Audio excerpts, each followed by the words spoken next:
கர்த்தருடைய நாமத்திற்கு மகிமை உண்டாகட்டும். Praise be to the name of the Lord. கர்த்தராகிய இயேசு கிறிஸ்துவின் கிருபையோடும் By the grace of our Lord Jesus Christ பரிசுத்த அவருடைய பிரசன்னத்தோடும் and the presence of the Holy Spirit, உங்களை சந்திக்க நாங்கள் விரும்புகிறோம், மகிழ்ச்சி அடைகிறோம். we are so happy and always wanted to meet you. தேவன் நம்மோடு இருப்பதினாலே, Since God is with us, ஆவியானவர் உங்களோடு இருப்பதினாலே, Holy Spirit is with you. அவர் உங்களை பார்க்கிறவராய், He is looking at you. எங்களை பார்க்கிறவராக, He is looking at us. அவருடைய பிரசன்னமானது சூழ்ந்திருக்கிறதா இருக்கிறது. His presence is always surrounding us. நம் வாழ்க்கையிலே In our life, நாம் தேவனுக்காக வைராக்கியமாக வாழ விரும்புகிறார். we should have a zeal for God. நீங்கள் யோசிக்கலாம், உணர்ச்சி வசப்பட்டு பேசுகிறோம் என்று சொல்லி. You may think we are talking with an emotional. உணர்ச்சி வசப்பட்டு பேசாதபடிக்கு We don't speak with any emotions. உணர்ந்து பேசுகிறோம். We are experiencing and saying இத்தனை ஆண்டுகள் for the past years எங்கள் வாழ்க்கையிலே in our life, ஆண்டவர் நடத்தின விதங்கள் எல்லாம் how God has led it in our life. நன்றாய் அறிந்திருக்கிறேன். We understand it very well. பள்ளமேடுமான பாதைகள், In a crooked and straight places, குழப்பமான சூழ்நிலைகள், in a confused manner, இழப்பான பாதைகள், in losses, இவைகள் மத்தியிலெல்லாம் in all these ways, அநேகர் கடந்து வருவதும் கடந்து போவதை பார்த்திருக்கிறேன். many people will come and many people will go, ஆனால் ஒருவர் மாத்திரம் but one people, என்னோடு கூட இருந்தார். He is with us. இதுவரைக்கும் இருப்பதை என்னால் உணர முடிகிறது. I am experiencing it, still He is with me. அதனால் உணர்ச்சி வசப்பட்டு நான் பேசாதபடிக்கு I am not speaking with an emotion. உணர்ந்து பேசுகிறேன். I am experiencing and saying it. உணர்ந்து பேசினால்தான் Only if we அநேகர் experience, வாழ்க்கையில மாற்றம் வரும். that brings a change in many கேட்டு people life. பேசுவதினாலோ, By listening to படித்து something, பேசுவதினாலோ by reading to something, மற்றவர்களுக்கு பிரயோஜனம் இருக்காது. it is not a profitable. உணர்ந்திருக்கிறேன். I am experienced 34 ஆண்டுகளாக 34 years I have நான் தேவ experienced சமூகத்திலே in the Lord's presence. ஆண்டவரை உணரும்படியான ஈவை கொடுத்திருக்கிறார். God has given me a grace to experience it. என்னை விட மேன்மையான மக்கள் எல்லாம் சந்திக்கும் போது When I able to meet more honor people than me, தைரியமாக பேசுவேன். I can able to speak to them boldly நான் உணர்ந்தபடியினாலே because I have experienced Him. என்னை தூக்கினதை உணர்ந்திருக்கிறேன். I experienced He has lifted me. என் பாவத்தை மன்னித்ததை உணர்ந்திருக்கிறேன். I experienced He has forgiven my sins. சமாதானத்தை கொடுத்ததை உணர்ந்திருக்கிறேன். I experienced He has given a peace in my life. சந்தோஷத்தை கொடுத்ததை உணர்ந்திருக்கிறேன். I experienced He has given a joy in my life. அறியாத எட்டாத காரியங்களை தேவன் செய்ததை உணர்ந்திருக்கிறேன். Mighty and great things He had did in my life. உணர்ந்துதான் பேசுகிறேன். I am experiencing and speaking. அதனால் உங்கள் வாழ்க்கையிலே So in your life, இந்த வார்த்தைகள் உங்களை பலப்படுத்தும், these words will strengthen you. தைரியப்படுத்தும். It will make a courage to you. நம் வாழ்க்கையில் நாம் செய்ய வேண்டிய காரியங்கள், We have to do a thing in our life. அவர் சாவில் இணைத்தார், அவரை துதிக்கிறோம். We are praising Him. We remembered in His lowest இன்னும் state. ஆழமாய் தாவீதே சொல்கிறார்.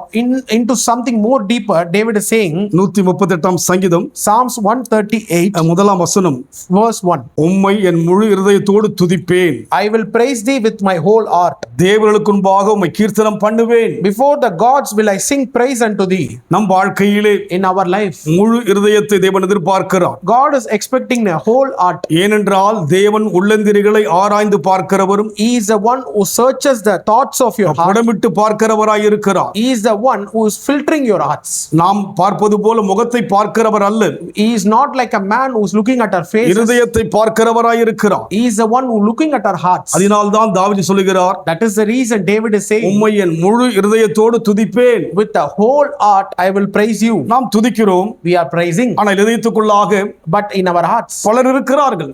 many things are there. தவறல்ல, It's not wrong, ஆனால் நம் வாழ்க்கையிலே but in our life முழுமை அவருக்கு கொடுத்தே ஆக வேண்டும். we should give a completeness to God. சொல்ல போனால் If I can say like our this, சுயநலமான தேவனுமாய் இருக்கிறார். He is a selfish God. I can say like that also. காரணம் தாயின் கருவிலே உருவாகும் முன்னே தெரிந்து கொண்டவர் என்று வேதம் சொல்கிறது அல்லவா? Reason, He has known us from the womb in my mother's womb. உலகம் பிறப்பதற்கு முன்பாகவே நம்மை தெரிந்து கொண்டாராம். Before the creation of the world, He known us. இந்த வார்த்தையெல்லாம் கேட்கும் போது Not only we are hearing this word, நம்ப முடிகிறதா? are you able to believe this? நம்பிதான் ஆக வேண்டும் We have to believe. என்று சொன்னால் Reason, அடுத்த வசனத்தில் பார்க்கின்ற போது, when you look at the next verse, உமது பரிசுத்த ஆலயத்துக்கு நேராக நான் பணிந்து உமது கிருபை நிமித்தமும் உமது உண்மை நிமித்தமும் உமது நாமத்தை துதிப்பேன். உமது சகல பிரசாபத்தை பார்க்கலும் உமது வார்த்தையை நீர் மகிமைப்படுத்தி இருக்கிறீர். and it says, I will worship toward the holy temple and praise Thy name for the loving kindness and for Thy truth, for Thou hast magnified Thy word above all Thy name. உமது சகல பிரசாபத்தை பார்க்கலும் உமது வார்த்தையை நீர் மகிமைப்படுத்தி இருக்கிறீர். For Thou hast magnified Thy word above all Thy name.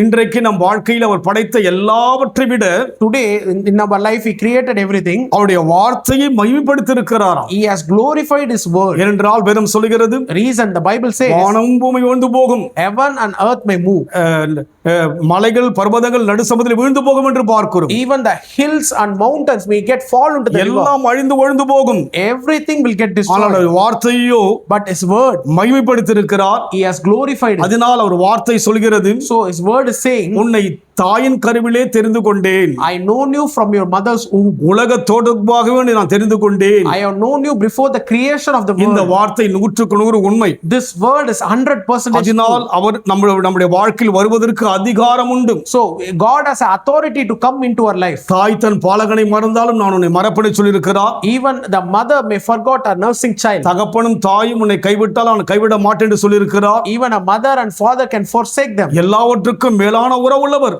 He is more greater than every relationship. அவருடைய சாயல் நாம், His form we are, அவருடைய சுவாசம், His breath, அவருடைய ஜீவன் நமக்குள் இருக்கிறது. we have His life in us. இத்தனைக்குரியவர் அவராய் இருக்கிறபடினாலே This all belongs to God. நம்மிடத்திலே முழுமை எதிர்பார்ப்பது நியாயம்தானே. He is expecting a completeness, that is right. அதனால் நாம் முழு இதயத்தோடு தேவனை துதிப்போம். So let's praise Him with the whole heart. தேவனுக்கு முன்பாக கீர்த்தனம் பண்ணுவோம். We will praise Him before the gods. எப்படியெல்லாம் உயர்த்த வேண்டுமோ, In whatever manner I should praise God. எப்படியெல்லாம் மேன்மைப்படுத்த வேண்டுமோ, In whatever way I should lift His name, அப்படியெல்லாம் மேன்மைப்படுத்துவோம். I will lift Him. உங்கள் தாளந்துகள் மூலமா மேம்படுத்துங்கள். Lift Him through your talents. உங்கள் படிப்பின் சிறப்பின் மூலமா மேம்படுத்துங்கள். Lift Him through your education. உங்கள் பணத்தின் மூலமா மேன்மைப்படுத்துங்கள். Lift Him through your wealth. ஒரே ஒரு வாழ்க்கை, You have one life. மறு வாழ்க்கை அல்ல. We don't have another life. முழுமையை கொடுத்தவருக்கு When we gave completely, நம் வாழ்க்கை முழுமையை கொடுப்போம். we should surrender to Him. ஒன்றும் கொண்டு வந்ததும் இல்லை, We never brought anything. ஒன்றும் கொண்டு போவதும் இல்லை. We are never going to take anything. நமக்காக ஒரு வாசஸ்தலத்தை தேவன் ஆயத்தப்படுத்தியிருக்கிறார். He is preparing a house for us. அதுதான் நம்முடைய அழைப்பு, That is our calling. அதுதான் தேவனுடைய திட்டம். That is a plan of God. அதனால் முழு இருதயத்தை தேவனுக்கு கொடுப்போம். So with the whole heart, give it to God. அன்பின் ஆண்டவரே, Dear Father, முழுமையாய் அன்பு கூற எங்களை ஒப்புக் கொடுக்கிறோம். we are surrendering to love you என் முழு completely. இதயத்தோடு உம்மை துதிப்பேன் என்று சொன்ன வண்ணமாக As the verse says, with the whole heart, I முழு will praise you. இருதயம் உமக்குத்தான் ஐயா. The whole heart is for N you. இதயத்துக்குள்ளாக In my heart, மற்றதெல்லாம் இரண்டாவதாய் வைக்கிறேன் ஆண்டவரே. I'm keeping everything as a second. எனக்காக முழுமையை வந்தீரே, You came down for முழு complete. ஜீவனை கொடுத்தீரே, You gave your life for me. முழுமையா உயிரோடு கூட எழுந்தீரே. You rose up from dead. லீக்கலதுருபியாதியா. Oh, we thank you for முழு that. இருதயமுக்குத்தான் என்று ஒப்புக் கொடுப்போம். I surrender to give my whole heart to you. நடத்துங்கப்பா. Lead us, Father. இயேசுவின் நாமத்தில் பிதாவே. In Jesus' name I pray. கர்த்தர் ஆசீர்வதிப்பாராக. God bless you.